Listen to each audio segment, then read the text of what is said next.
Um, you cannot break generational curses by seeking approval from the same generation that is cursed.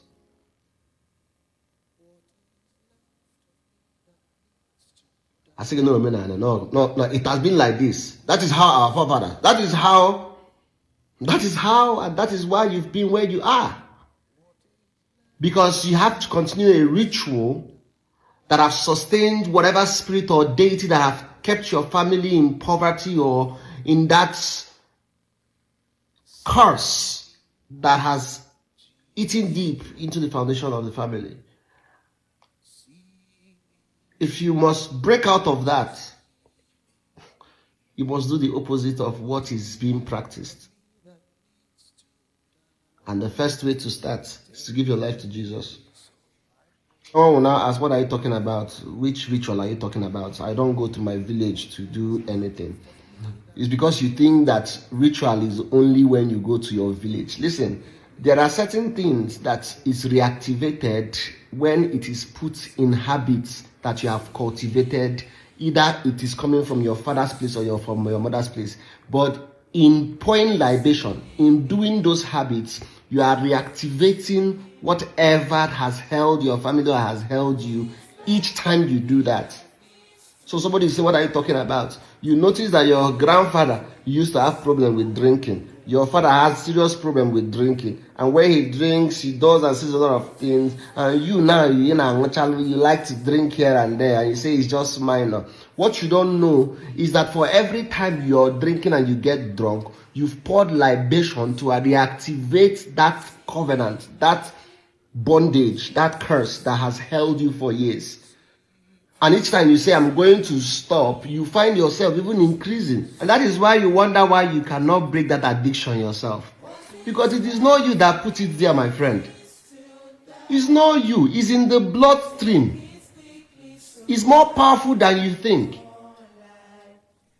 That is why he has to take another blood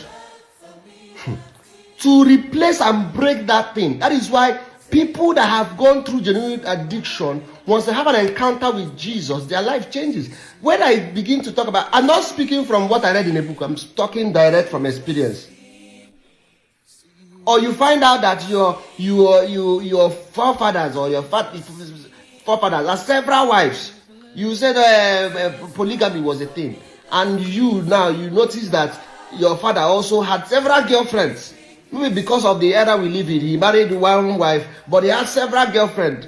And now you notice that one girl does not do you. You like to keep them like in several places. For each time you commit such, you're pouring libation. You're reactivating the curse or that danger. That thing that has held your family for several years. Now somebody will say, William, what are you talking about? I know a lot of people that are married to several wives and they are very rich and they are very successful. First of all, we're not just talking about wealth. Because somebody can have wealth and still lose his soul and go to hell. But even those ones that you're using to compare, using wealth as a yardstick for people God have blessed or not, what you ask yourself is, what is that thing they are holding? What do they serve? Because I hope you know that the kingdom of darkness can give you wealth. Oh, yes, they can. But you now that have been in the middle, God, you don't want to serve. The devil, you don't want to serve. You are the one I'm talking about. The devil will allow you to have all the wealth in this world because you know that he has your soul at the end of the day. Oh, yes. If you go through to the entertainment industry in America, even the ones that try to break out from that covenant they had from the other side, you see what happens to them at the end of the day. But that's not even where I'm going to. The devil can actually give you wealth.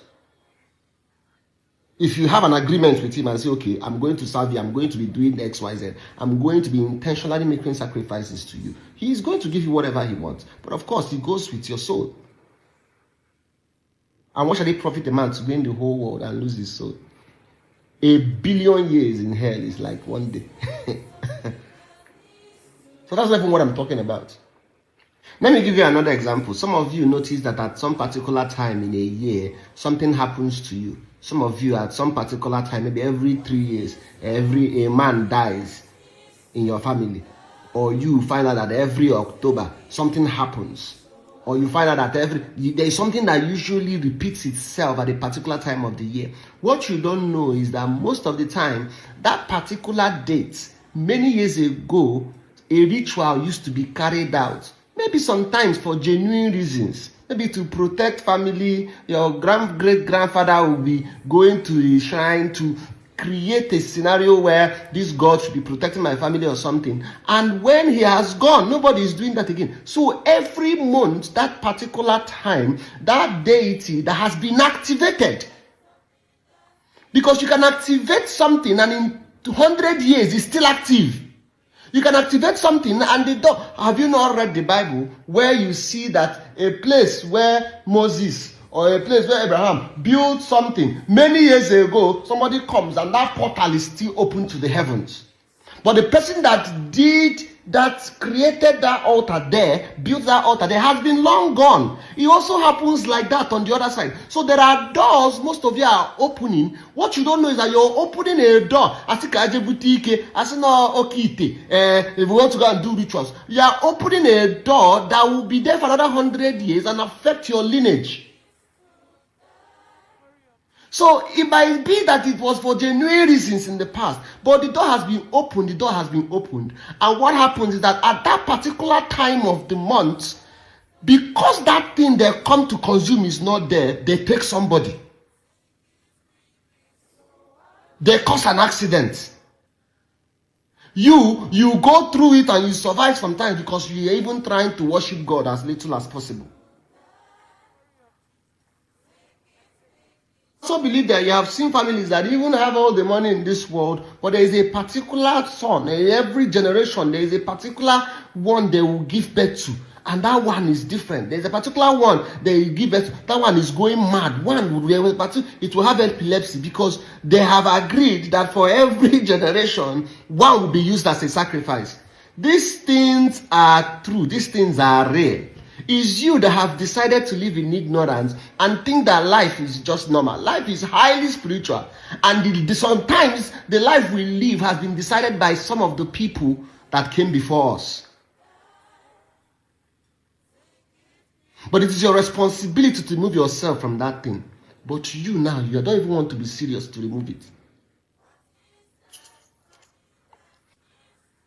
So because it is the way it used to be done in the past, that is how we have to maintain it. The question is, what are you people reoccurring? What is that thing that you're reactivating each time that thing is done? Don't get me wrong, there are other traditions that, I love my Igbo tradition. There are so many things about the Igbo tradition I love. But there are things that I have to look at twice. I say, in doing this thing, what am I reactivating?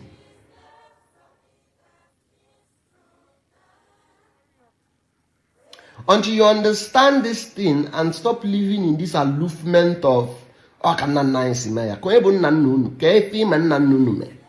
what did you know about your nannagi?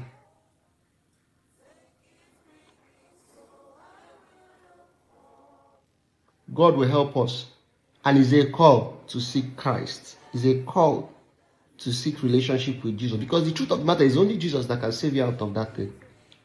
You can't even save yourself. Your father can't save you. It's only when you rededicate your life or you give your life to Christ that those things burns as sharp. I've seen this thing dismantle people that have serious addiction, from cocaine to even as simple as smoking. It melts it. And once it melts it, you pick up a new habit. That means you've taken a new turn.